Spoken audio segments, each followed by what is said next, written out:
Welcome back to the Football Terrace. Breaking news this evening. Edinson Cavani's father has confirmed that the Uruguayan striker will leave Manchester United this summer. He doesn't want to remain in England. He wants to go back to South America and has even named the new club that he will join.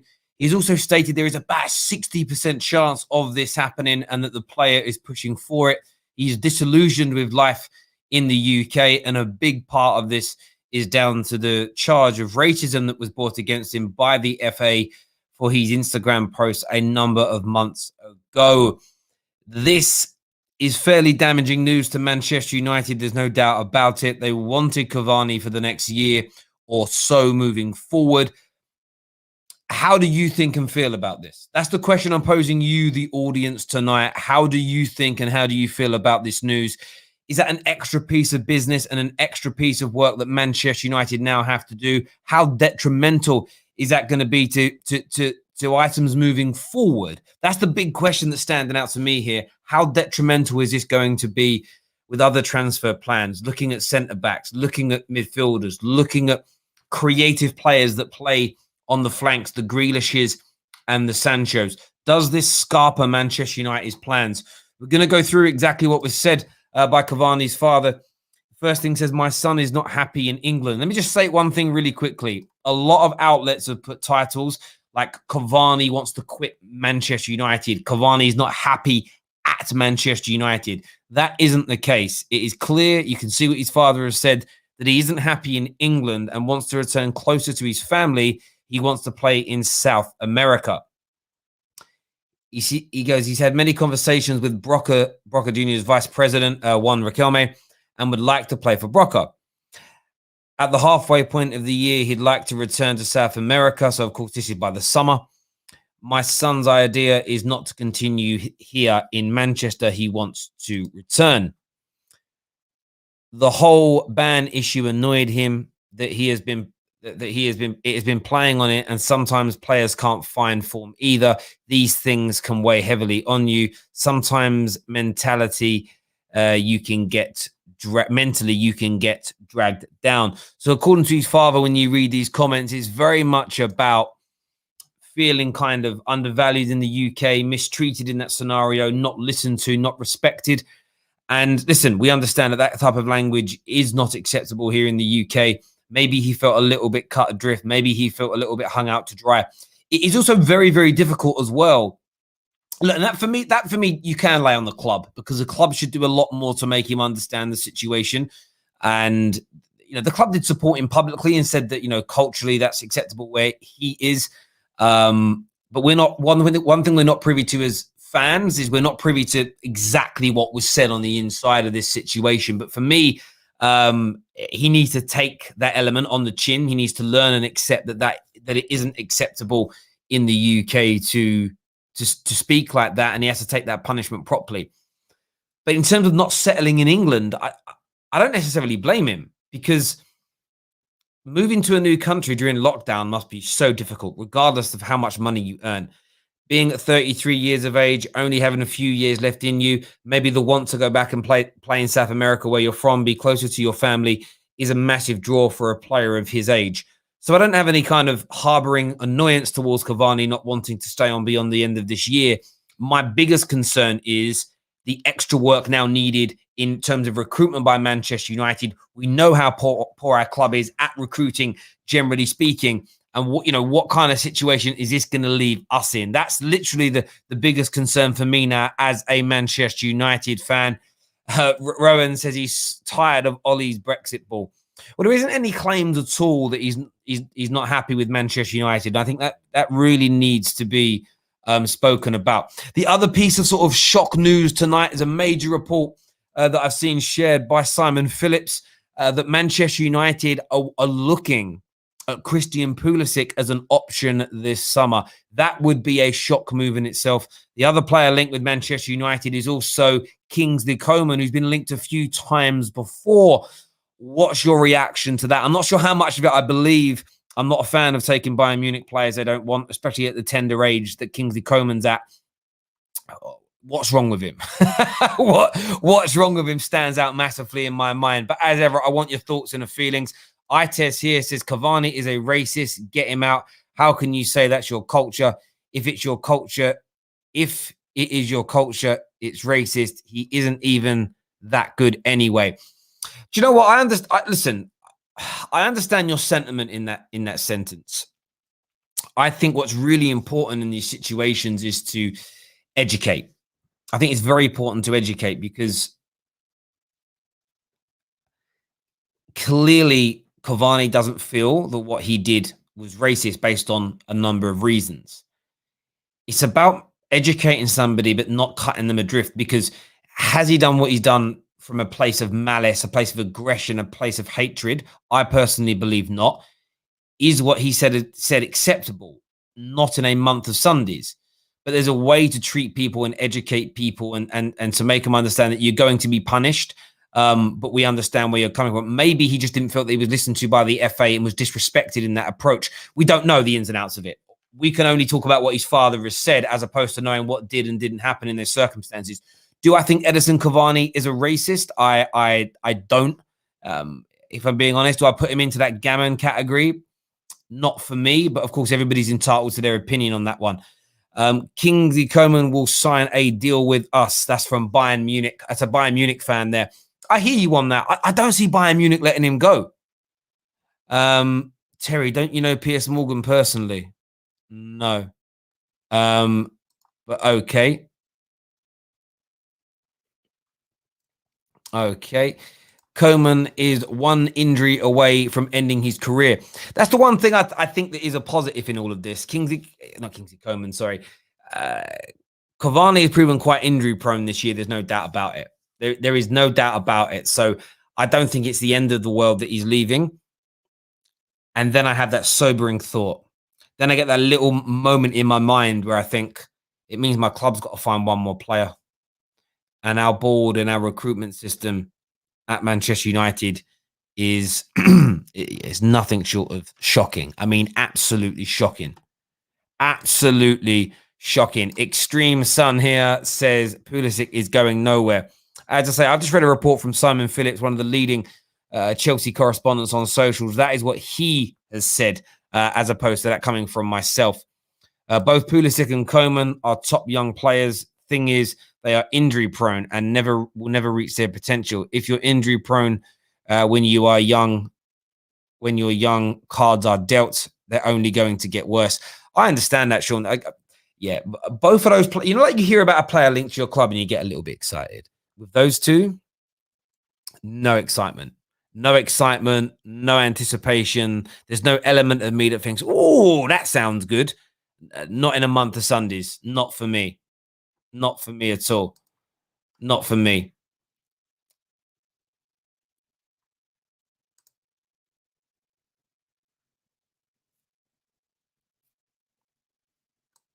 Okay, I'm not going to delve into that because like I said before, I don't think all I'm saying is what Cavani said was acceptable. It's one of these things, just because where he's from, it's deemed acceptable. It doesn't mean you can do it here in the UK. Do I put him into an EDL Tommy Robinson category for that? No. In terms of him feeling disrespected and mistreated by the FA, I can't comment because we have no idea on, it's not been delved into in terms of how and what was said. So I'd like to see that. But there we go. Who should United be looking at? Well, listen, we should be looking at the best future number 9 in the world. Maybe even already the best number 9 in the world. The fastest player in the history of top flight football to reach 100 goals. And that's Haaland. No football player in the history of the game has reached 100 goals quicker. That's who we should be looking at. Can we pull it off? Probably not. So then we have to start looking elsewhere. We have to be looking at other alternatives.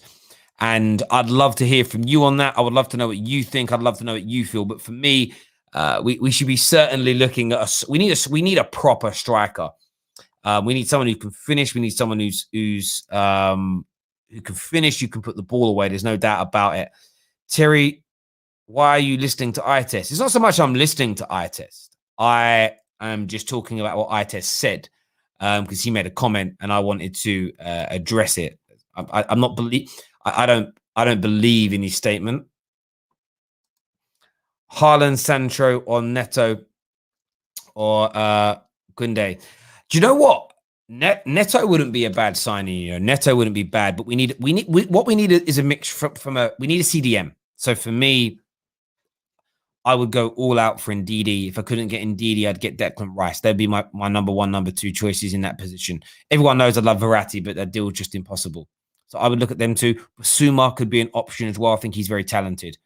I would love Jadon Sancho. If we can't get Sancho, I think Neto's a good option. What we need in our attacking line is we need to add more creators in.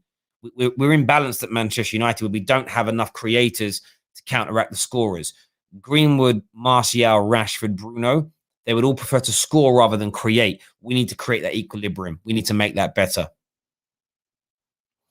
Terry, what's your thoughts on Inter not having the funds for Lukaku transfer and in return offering us Martinez? Now, Martinez is a young player a lot of people speak about. I don't know enough about him because I don't watch him play. So I'm not going to give you an opinion about a player that I don't watch. I'm not like most YouTubers that don't watch European football, pretend they do because they play FIFA. I've heard he's very, very good. So would I be happy if we signed him? Potentially. In terms of Inter not paying us that money, again, if we had a good board and good negotiators, we could probably use that to our advantage. I don't think we will. I really don't think we will be able to negotiate that situation into our advantage.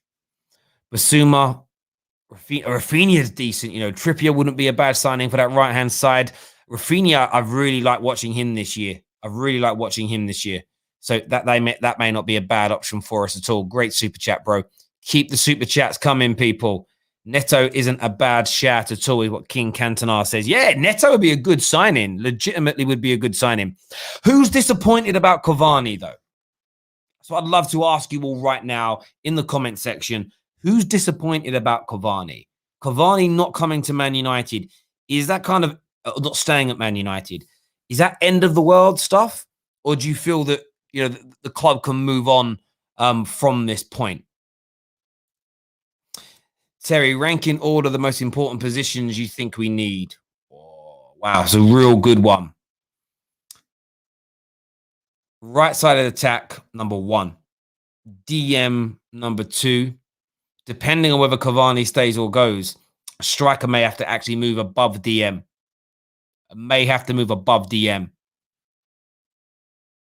So if Cavani leaves, number 1, right-sided creative attacker. Number 2 would be a striker. Number 3 would be a DM. Number 4 would be a centre-back. Number 5 would be a cover at right-back. Number 6 would be left-sided creative player. In that order of buying people. Make sure you're smashing that like and that share button, please, right about now. Get it smashed, people. Going to add KJ to the stream very, very soon as well. I want to do a few more of your comments here. CDM is number 1 for United. Still think right side of the attack is more important, but we can agree to disagree. Terry, would you take Fati? I don't know. Again, for me, what's he done this year? I know Barca's in a bit of turmoil, so maybe it's very hard for me to judge. A lot of potential, a lot of noise. What are we seeing from him? He ain't doing what Sancho's doing in terms of ripping it up. He ain't doing a Phil Foden. Bang average in terms of outputs. Maybe that's down to Barcelona. Maybe it's not. Maybe I just haven't looked. Let me go and check, actually, before I start opening my big fat mouth. Let me go and check and have a little look at this lad. What's he done this season? Let me go and see, because I don't know. But I don't hear anyone talking about him on the regs. Do you know what I'm saying? There's no one out there saying, Terry, we've got to get this kid. He's killing it right now. Where's he at? 4 goals this year. Has he been injured? He's only played 400 minutes. That's probably why I haven't heard about him. There we go. So if he's been injured, I don't want to waste any money on him right now. Let's wait. He's only 18. I know he's got a lot of potential.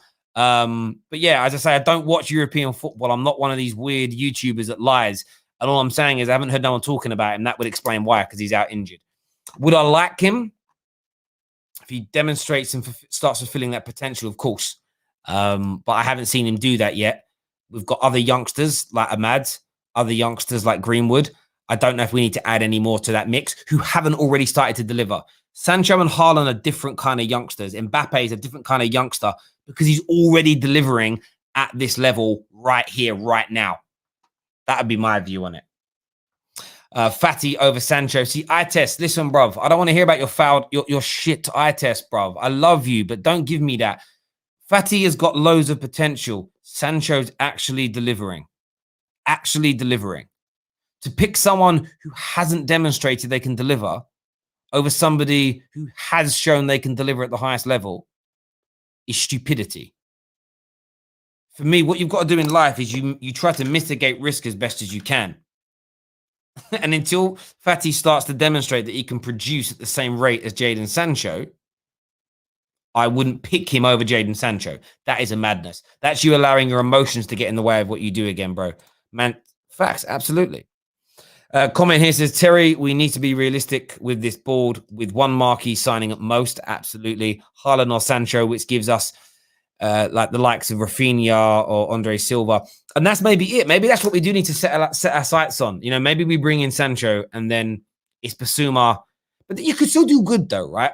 I still think our squad improved. If you brought in Sancho, convinced Cavani to stay for another year, and you brought in Rafinha and Basuma, if you threw, it improves our squad. Better ball players, better strength in depth, better technical football players. A lot of people saying Rafinha would be a good fit. There's a few more comments, and I'm getting KJ on here. Sean says, not disappointed regarding Cavani. He's been injured most of the time he's been here. I'm glad it forces our hand to bring in someone more long-term. Go all out for Haaland, a la RVP. I mean, he would... Listen, we signed Haaland. So I was looking at some stats last night because I saw people going, we don't create enough chances. This season, only City have created more than us. If you go back to last season, only City and Liverpool created more than us. We would create more than enough opportunities per game for Haaland to be very, very influential for us. There's no doubt. Do you know if Anthony Martial had the conversion rate this season of Haaland, it's highly likely we'd still be in the Champions League because we would have beaten Paris Saint-Germain and we'd have somewhere in the region of an extra 7 or 8 points in the league. That's just if Martial had Haaland's conversion rate. If any of our strikers this season had Haaland's conversion rate, not just singling out Martial, he's played number 9 the most, we'd be in a much better position. So if we had 8 more points, we'd be in the title race. So for me, I wouldn't mind it. I can see a smart swap, Dan James for Rafinha.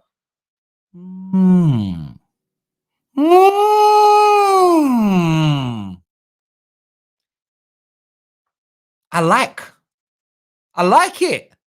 I see KJ's face backstage. Well, went like this. He went, I'm going to get KJ on there as well. What do you make of that deal? I mean, if that was a swap deal that could be done.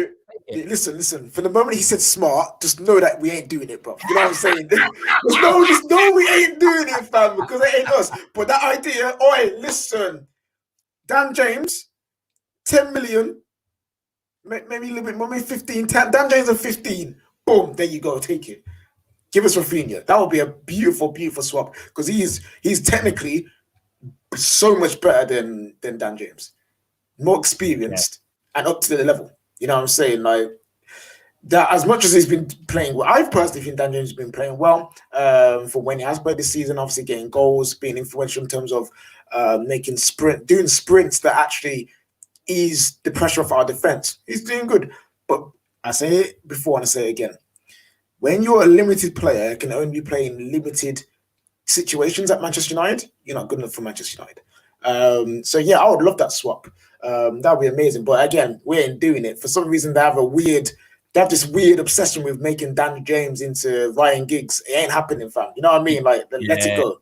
Do you know what? It's great. What we'll end up doing is we'll end up selling them Dan James for like 15 million. The good thing about Dan James having a resurgence of form is you'll get you might even get as much, if not a little bit more than you sold him for, maybe not with the downturn. So you might get your money back. But this will be Man United. Rather than saying, right, Dan James plus 5 million, we'll sell him Dan James and then deadline day we'll be like, all right, there's 40 million for Rafinha. Like, that's the kind of shit. Yeah, it's stupid. And then you'll get all the like rivals be like, yeah, but you got him. It's like, yeah, but in the wrong way. In the wrong way. Like it legit should be, here you go. Here's a little change while you're at it as well, because Rafinha is a better player than Dan James. It's not like it's all the way around. Yeah. There you go. You've wanted Dan James for like 2 years now. Take him. He's got Champions League experience now, Europa League experience, top 4 experience. He's a perfect player for you guys. Take him. Goals in the Champions League, Europa League, what else is there? Premier League, goals, FA Cup, goals everywhere. Take him. We'll take Rafinha, bro. You know what I'm saying? But yeah, man, in terms of Cavani, though, if it's true he wants him to go, then I'm like, is what it is, isn't it? Because I said, even when we signed him, all right, cool, is that an option for a further year? Don't take it.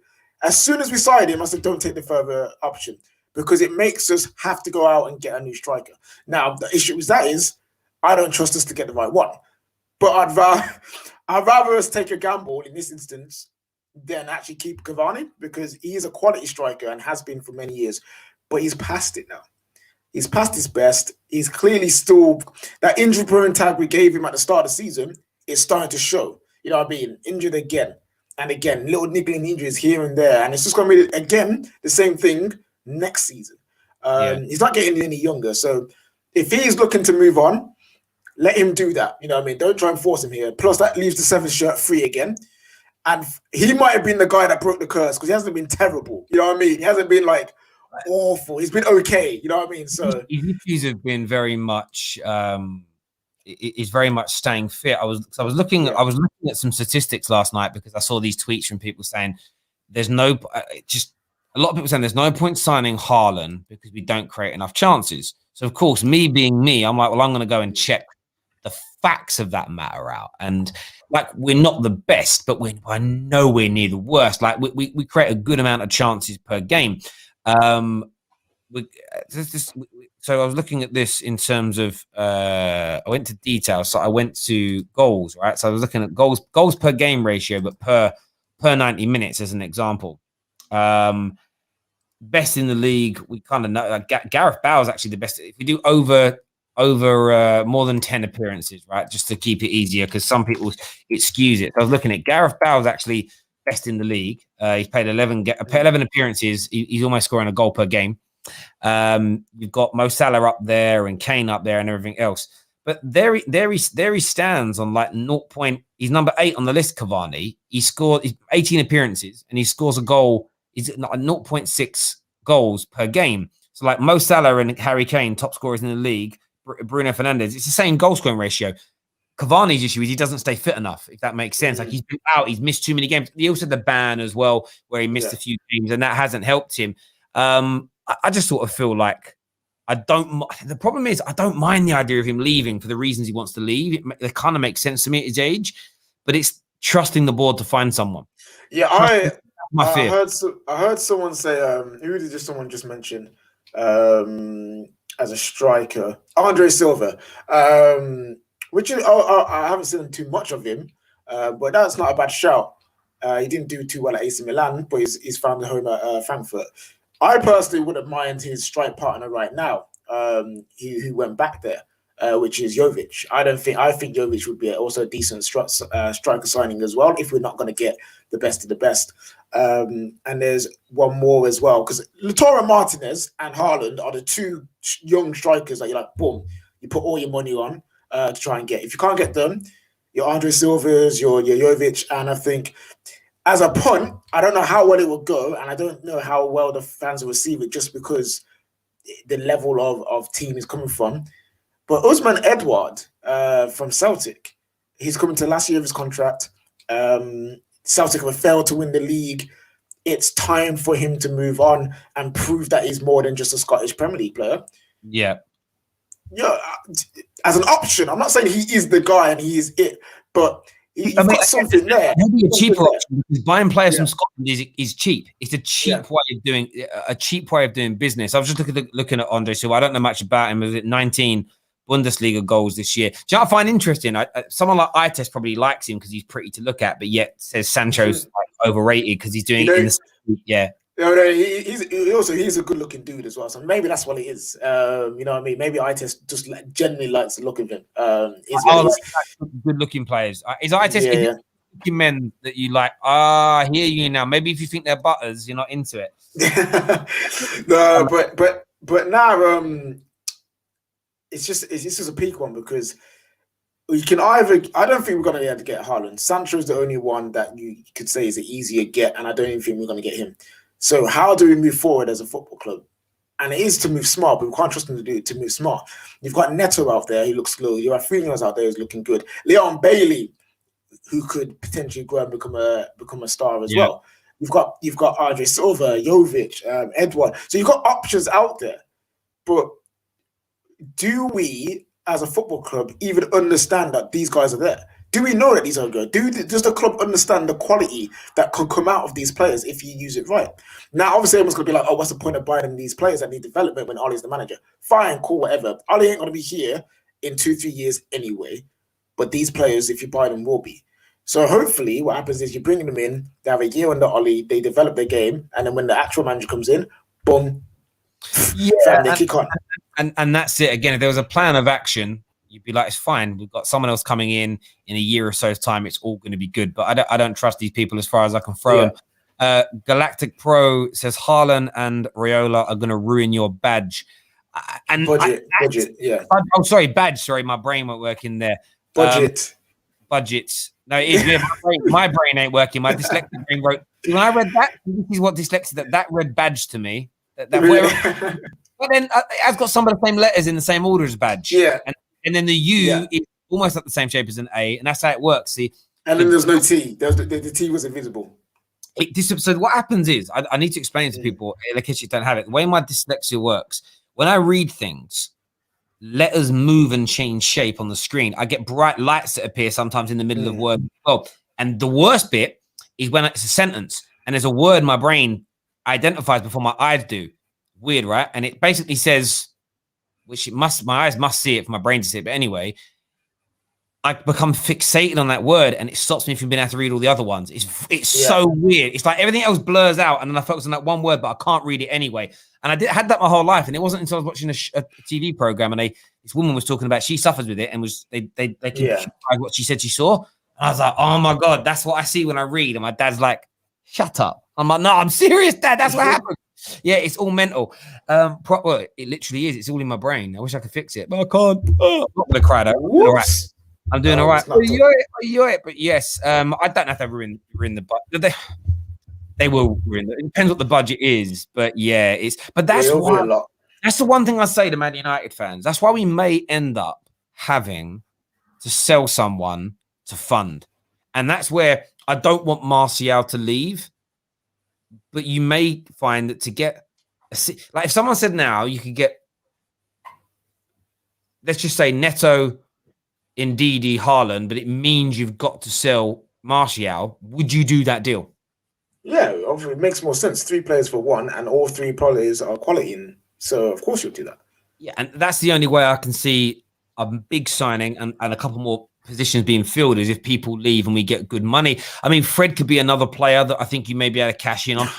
I always feel that they will stick with Academy because Academy typically gets paid less than players you bring in. I mean, you look now, Scott McTominay is the lowest earner in the first team squad. I think he's on 20 grand a week. To me and you, that's a lot of money. For a Prem footballer, it's not, and they'll never pay him as much. So I think they'll stick with Scott. I think Rashford's pretty much safe in regards to that. Yeah, Greenwood's safe as well. I look at Fred as an option to try and get some money for. Dan James can be cashed in on, get something back for him. I do think the Pogba situation is interesting. I think they'll try and keep Paul Pogba. But I think we may need to sell someone for good money to be able to fund the rest of these deals. But there we go. Deal with, what's this one here say? Why sell Martial? Why not sell Rashford? You know, okay, for one, Rashford is one of the highest valued football players in the world. So for any team to come in, if you agree with it or not, it's 100 million plus they are looking at doing that. Martial, who's older, not an academy graduate, and not as valuable in the eyes of the market, is easier to sell. And that's all it is. Who would I sell out the 2? I don't really want to sign either. You know what I mean? I really and truly deep down, I don't want to sign either of them. Yeah. But, I mean, for but me, in terms of ease of sale, Martial is easier to sell. He's probably more willing. He's more willing to leave as well. I would sell Martial because Rashford's better. If I'm being honest, that for me overall as footballers in the last 2 seasons, Rashford's continued to progress and is going to get better and better. And Martial's still very good. I'd still love him to be part of this squad. But if you're asking me to choose between the two, I'm picking the better of the two, and that's Marcus Rashford. It's the same as if you stood there and said, "Who would you sell, Greenwood or Rashford?" I would sell the one that I would keep the one that I think is going to be the best. So I would sell Rashford and keep Mason Greenwood. It really ain't deep for me. It's the same with any of our positions. You know, if you put the two of our best up, I'm still picking the one who's the best. And why do I rate the best? Their abilities are both sky high. Yeah, it's like who'd you rather sell, De Gea or Henderson? I personally would choose De Gea. I would happily sell De Gea. He looks like he doesn't want to stay anymore because obviously he's got his newborn child now. His wife is big in Spain. He doesn't look like he wants to be doing the whole commute back and forth with a newborn. So he might look like to move, and I'm okay with that. And you have to throw those factors in always. It's just you have to look at it that way. Plus, the reason I would try to keep academy players is, let's just say we sign 2 or 3. Let's say Neto comes in and starts killing it, and it means Rashford's on the bench. I think it's easy because they're born and bred, because they support the football club. They've been here since they were a child. I think it's easier to keep them happy to be part of the squad than it is another highly talented footballer that's come here to be in the first team. I do think it's an easier sell. I think they're more accepting of it. So in terms of squad rotation and squad balance, I think it's a better long-term option. But overly, if you're asking me now straight up, if you've got an option to sell them both, you've got £80 million offer for both. I'm selling Anthony Martial because Marcus Rashford, in my opinion, is ever so slightly better. Let's do some more of your comments coming through here. Rashford valuation is 110, slightly less than Harry Kane's. Yeah, Rashford's. This is the thing this is why I say, when people have their opinions on Rashford, he's X, he's Y, he's Z. I just look at his valuation, and the valuation is there based on the demand around him, based on the market value, and he's rated. I haven't heard a single pro put him down. Like actual professionals. No one's every time you speak to another youngster about who do you aspire to be, Rashford's name comes up. You speak to Mbappe or Haaland or any of these guys, Rashford's name always comes out. Every single coach in the world who's been interviewed raves about him. So for me, I know how good he is, and I don't know why people can't. Yeah, people take their personal opinions into how much a player is worth. Marcus Rashford, he's one of England's stars. He is not only on the pitch a good player, but off the pitch, an MBE citizen. You know what I mean? He will bring a club so much publicity now that even that in itself has put an extra 10, 20, 30 million on his name just in that alone. So with the CIS Football Observatory, they currently have his valuation in 165 million euros. And a lot of, again, but this is what it's based on. So this is what you got people. I've had this argument now for over 10 years and 8 years on socials. People have got a fact when it comes to valuation, it isn't always just about their playing ability. It's the marketability that comes in with it. And because of Rashford's social status now, because of the amazing work that he's done publicly for charity in the UK, a buying club get his brand as well as his his playing ability, and you market through that. It's why Puma are based. They're not the deal that Neymar had has been offered to Rashford. Rashford's team have gone back and said we want more money, and because of what Rashford has done and the market that Rashford plays in, he's probably going to get paid more than Neymar did by Puma, not by what Neymar's now getting. Yeah, it's that case of he's got that ability to demand that now because of what he's done. And that is fair play to him. So a football club buying him is buying the Rashford brand as much as they're buying Marcus Rashford, the footballer. So the valuation flies up. It's why Paul Scholes was never that valuable as a footballer, because the guy just played football. He had no marketing. There's nothing about him from the outside where anybody wanted him. And David Beckham wasn't as good technically, but was worth a lot more money. But football fans hate facts. We don't care about Rashford's charities win the Premier League and Champions League like CR7. So again, you're confusing. So if you want to buy him, go back to KJ's point. It's harder to sell Rashford because his valuation is so high. Like it or not, commerciality and marketability is a key factor in valuations and the purchasing of football players. Clubs don't have the money to buy Marcus Rashford. Anthony Martial, whether you believe he's better or not, is irrelevant. He's worth less money. So your opinion about who's better means nothing. Of course, we want Rashford to go on to win us those titles. That isn't the discussion. It isn't me. We haven't sat here and said, I don't care if we never win a trophy as long as Rashford keeps doing great charity work. That wasn't the topic of conversation. It's really weird to kind of bring that up as to... Yeah, but and he says win the Premier League and Champions League like CR7, but look at the team CR7 played in at Manchester United.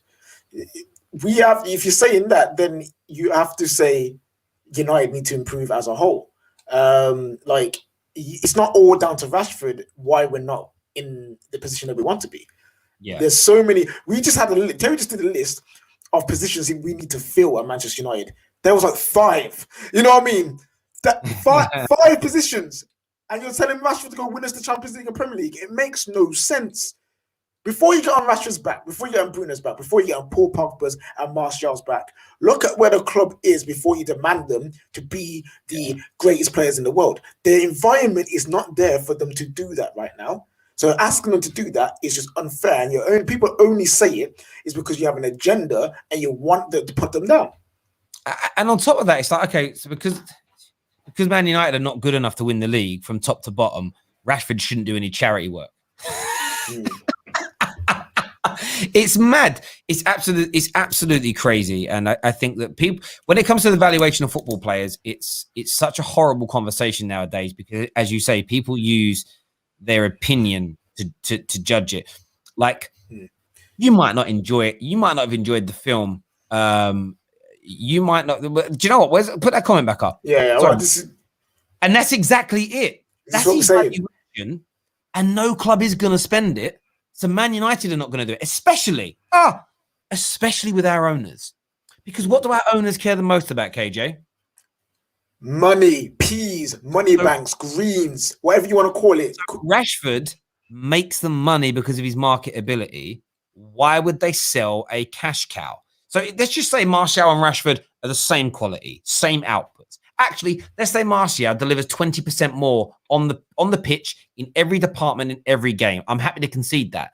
The Glazers would still pick to sell Martial over Rashford because they care more about the money that Rashford generates for them than they do the performances on the pitch. So by anyone who's like, it's not the club, it's the manager, by your own logics, again, it proves that the club cares more about money than anything else. We're not saying to you that's right. We're saying to you that's how it is. And people... And it's saying 60 million max. Yeah. And so therefore, no club will get him. You know what I mean? No club will ever get Rashford for 60 million because they think he's worth more. And if you're saying clubs won't pay that, of course, where is he going? He's going nowhere. He's staying here. I think if AC Milan came in the summer and said there's £60 million for Anthony Martial, we take it. Man United would accept it, in my opinion. I think they would. They'd cream 10 million off for the Glazers. They'll stick that in their back pockets, and then they'll put, I don't know, £5 million into an account. No, £5 million into something else, £10 million into something else, and then go, right, well, you've got 40 million to put into player purchases and stuff like that. That's what they'll do with it. It's simple. Jello here says, I don't think it's fair to compare CR7 and Rashford. CR7 came into a world-class team on the other hand, Rashford came into a team which was not performing. Listen, his debut was in the freaking Europa League, people. That was Rashford's debut. Wayne Rooney's was in Champions League. You know, Wayne Rooney's debut had Van der Sar, Rio, Rude. I can't even remember all the Scholes. The team was beautiful. Yeah, Rashford made his debut with man like Herrera, fam, Fellaini. Who was that guy? Who's that guy at right back? The Uruguayan. Is it like Varela? Oh, Varela, fam. We had Varela at right back. Man had Varela, Jesse Lingard, Herrera, like the standard, bruv. It was a madness. It's just crazy. I think we had Paddy McNair. Yeah. listen. That season. Listen to this year. That season, we had playing for us. Fossey Mensah at some point. Man called Love, a kid called Love played for that season as well. Donald Love played. Paddy McNair, Borthwick Jackson played for us at that season. You had Varela played for us that season as well. Look at the man that he was playing with and he came into. Will Keane was supposed to be in front of him. Will Keane! I know. Will Keane, bruv, was supposed to be in front of Marcus Rashford. He got injured as well, and that's why he got his spot. And look at it now. Look what he came into. Man, like James Wilson was out on loan and stuff. Like, oh my days, people, open your eyes, please. It's just crazy. I actually want to just getting this up now. Marcus Tyler Blackett, fam. Rashford, right? I just want to get the debut up, right? Because I'm intrigued now to see who was in the starting lineup for that game, right? And for whatever reason, I can't find. The reason I'm struggling to search it is because I can't find the bloody name. Oh, there it is. I found it. I couldn't work out how to spell the name of their club, right? So I can work this out now. So I'm going to put in Man United. Right, who scored? Right, I'll get the score up on here, right? So let's find this now. Did we beat them 5-1 on the night? Oh, yeah, we won 5-1. Marcus Rashford 5-1. Right, so let's go to this, right? Let's go to the match center. Rashford scored 2, yeah. So this was a starting lineup for Rashford's debut. Jesus Christ, right? So this is the starting lineup. Romero in goal. See, you know what? Liverpool ain't got an excuse here. This is our starting lineup on the night. Yeah. Right back Varela. Centre backs Michael Carrick and Daley Blin. Left back was Riley. Holding midfield, Schneiderlin and Herrera. On the right-hand side of the attack, Lingard. Mata in the number 10. Depay on the right, and Rashford started up top. Our 3 subs that came on were Paul, as in like Rogan or Regan Paul, Pereira, and Rojo, bruv. That's who. I forgot about that Riley brother. He's basically what Williams is now. You know what I'm saying? Like, oh, look at it, people, and you expected him to come in and be a CR7 and win the Champions League and Premier League. It makes no sense. It's crazy. The difference in the club and everything else from that point is just mad. It's absolutely Yo, Terry, mad. Since this is a freestyle kind of stream, please go to that season and look at every player who got played in that season, if you can find that. Because I want to see all them random youth players that got their debut under Van Gaal that season because it was a mess. Let me see if I can find that on this website without having to see. I can't go back. Doesn't help me go back to that year. It's crazy. It doesn't let you go to that season, unfortunately. What season was that? 2015-16. But I know there was bare people getting debuts that year. Injuries played a part and everything else. Still won an FA Cup that year, though. You can still win trophies. You can still win things. Cameron, you remember Borthwick Jackson? He played. Borthwick Jackson. Yeah, I remember. I've got the name. I've got the list up. So it looks like we had Will Keane made one appearance. James Weir, fam. James Weir got an appearance. Yeah. Andres Pereira got a couple appearances. Tyler Blackett, Regan Paul. We still have Joel Pereira still on the books as well. Donald Love. Oh, my days. Yeah. Paddy McNair, Varela. What else was there? Sean Goss, fam. Sean Goss was on our books at that time. And so was Sam Johnston and Rashard Williams as well. Look at all these names, bruv. Look at them. But that also dispels a myth as well. You remember that myth that was around that Rashford wasn't meant to make his debut? It's like maybe not on that night, but with the amount of youth players he was going to make an appearance at some point, and it just got like expedited as an example. But there we go. But listen, everyone who's tuned in, thank you. Really do appreciate that. We're back live after the Champions League games later on tonight. Until then, take care. Goodbye. God bless.